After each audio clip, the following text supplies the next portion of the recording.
सह्याद्रीची मुख्य रांग आणि शिवसागराचे पाणी यामधील भागात घनदाट अरण्य आहे. पूर्वेला घनदाट अरण्य आणि पश्चिमेला कोकणात कोसळणारे बेलाग कडे यामुळे वासोट्याची दुर्गमता खूपच वाढली आहे.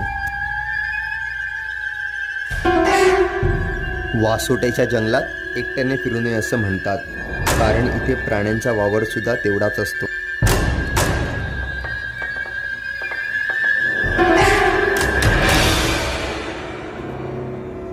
वासोट्याचे जंगल तुम्हाला भुरळ घालते.